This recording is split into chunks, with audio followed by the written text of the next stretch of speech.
Okay, guys, here we go. Take two.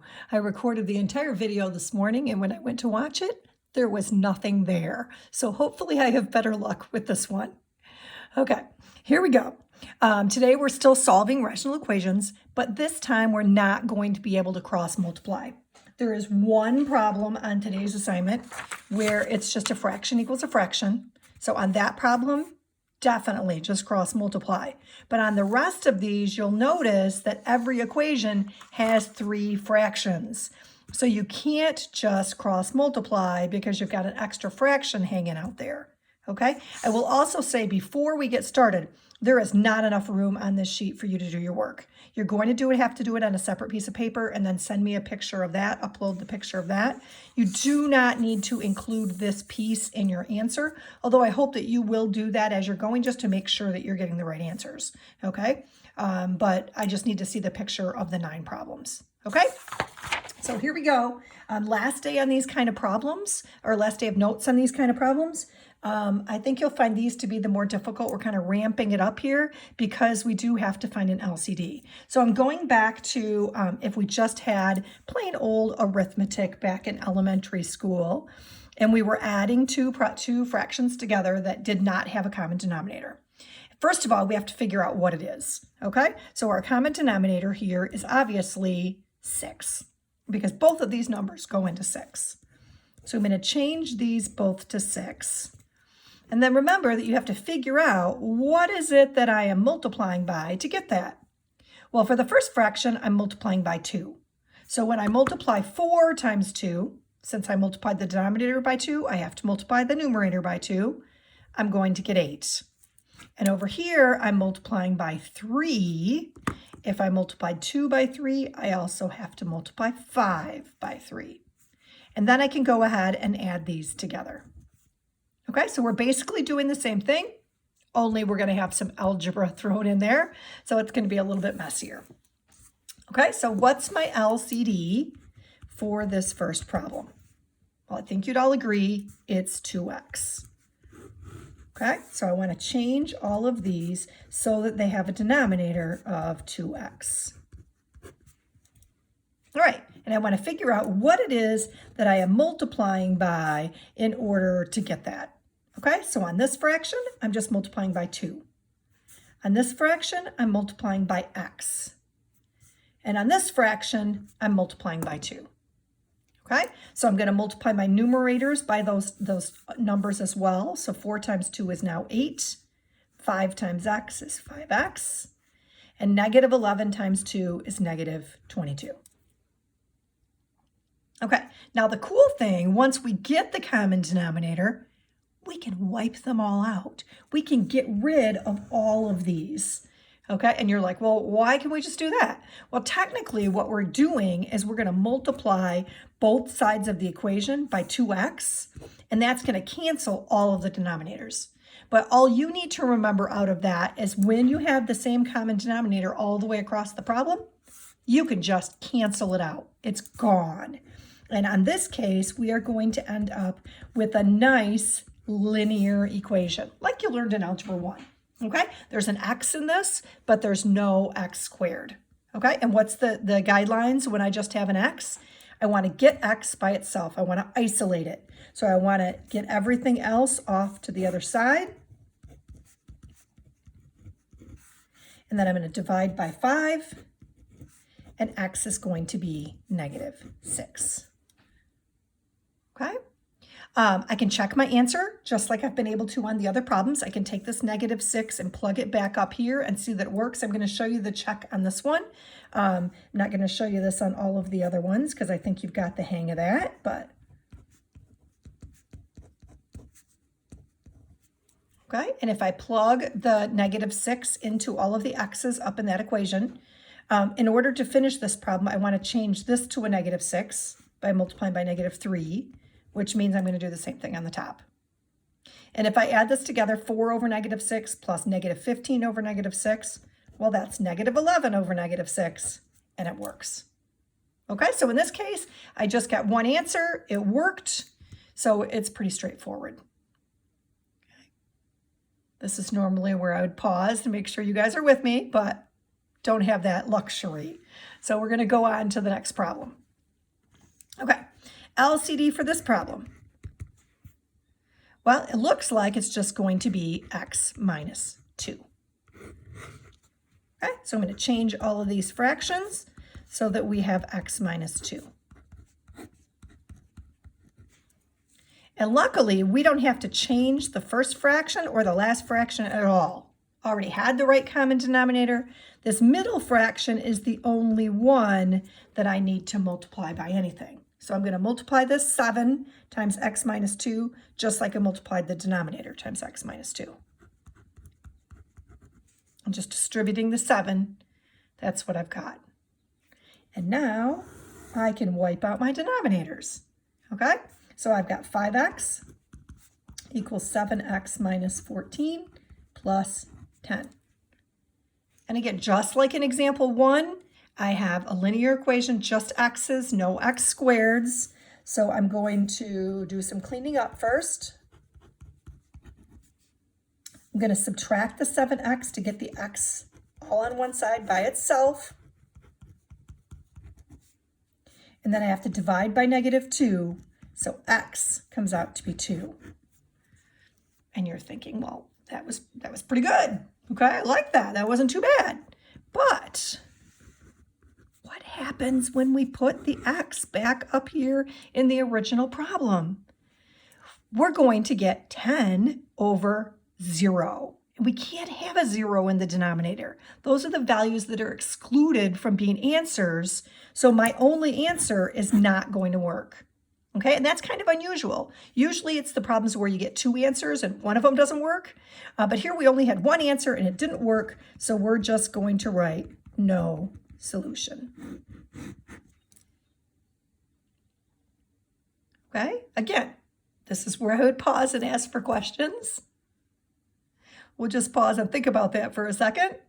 And we're going to go to our third example, which I'll admit is the worst one. Okay?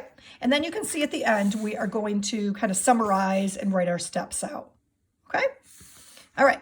This problem is going to require one step that the previous 2 problems did not. Okay? And what that is in order to find the LCD for this one, I don't just want to multiply these all together because it's going to be big and messy. I want to factor any denominator that can be factored first. Now, that's going to be our first step, to factor the denominators if possible. Okay, now you will notice on our first 2 problems, it was impossible. None of those denominators would have factored, so I didn't have to do step 1. Okay, but on this one, I do. This does not factor, and this does not factor, but the center one does. This is the difference of squares.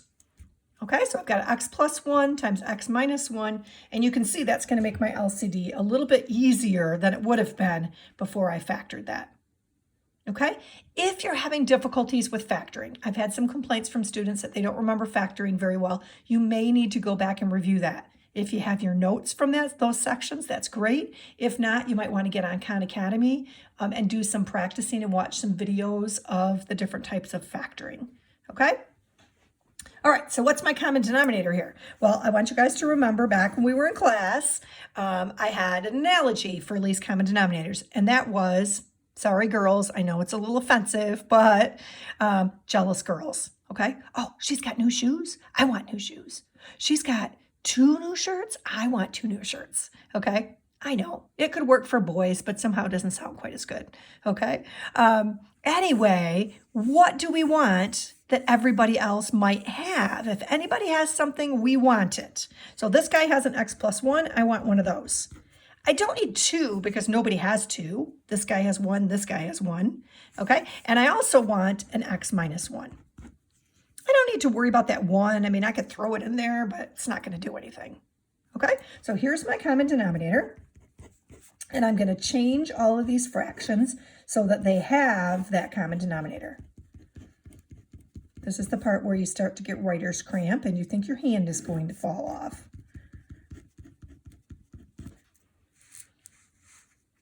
Okay, the middle fraction I don't have to do anything with, okay? It's already what it needs to be.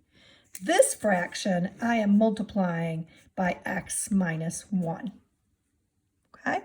This fraction over here, I am multiplying by x plus 1 and x minus 1. So that one's going to be a little trickier. We'll get to that in a second.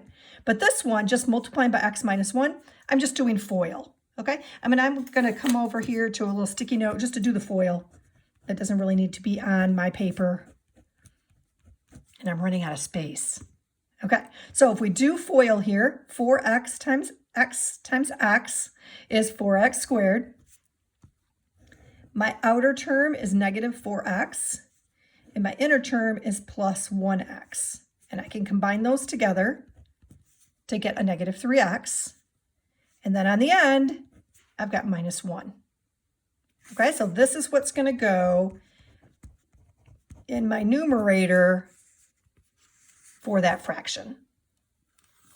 Okay, now for this one over here, I've got 3 times x plus 1 times x minus 1. And the easiest way to do that is to FOIL this together first and then distribute the 3. Okay, so when we FOIL this, we get x squared. Our outer term is negative 1x. Our inner term is plus 1x. Those add up to 0, so that's going to disappear. And on the end, I'm going to have a minus 1. Okay, my 3 is still there, so I need to distribute my 3. And that's going to be my new numerator right here. Okay? All right, so we've done step 2, which is to change all of the fractions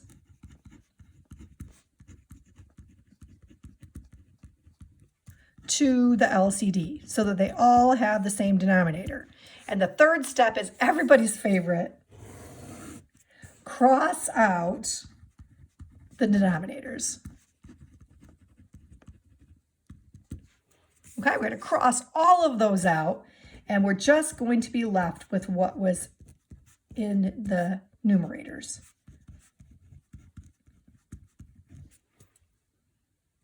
Okay, now you can see that this is where we run into some differences. Okay, oh, I forgot to say right here. Wow, just notice I forgot to say find the LCD. I left out a step. Let's go back through that. Factor the denominators, find the LCD, change them all to the LCD, and then cross out the denominators. Step 5 is where 2 different things can happen. Okay, earlier up here, we got linear equations. We got equations where there was just an x. And if that happens, you get x by itself and solve for x. Okay, but what's happening on this one is we're not getting a linear, we are getting a quadratic. And don't worry, that doesn't mean you need to use the quadratic formula. That just means we've got an x squared and an x. And in that case, we can't get x by itself. We want to get everything on one side, set it equal to 0, and solve that way, okay, by factoring, okay?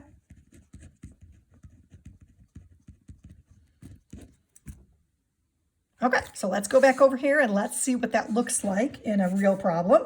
I'm going to first of all clean up the right-hand side. 12 minus 3 is 9. And then I'm going to move everything over to one side.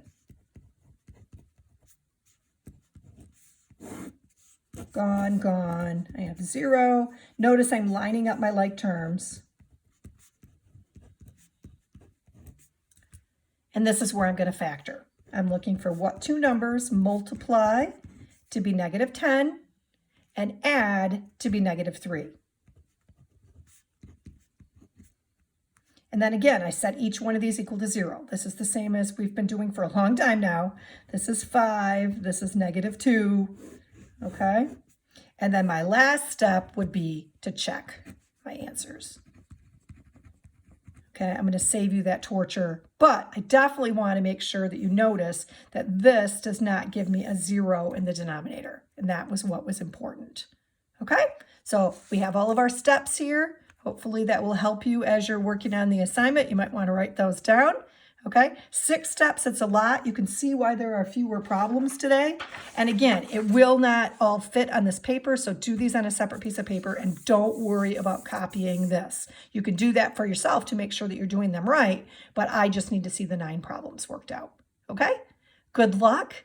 Let me know if you have questions. I know that I was contacted last week with some questions and was able to do an optional Zoom meeting. I'll be doing that again this week. We'll talk on Tuesday about what times and days work best for you guys. I'd like to have one Zoom meeting for each assignment so that you have a chance to ask questions. Okay? Hopefully you guys have a good day. I miss y'all. Okay? I will talk to you soon and hopefully see you at the Zoom meetings. Bye.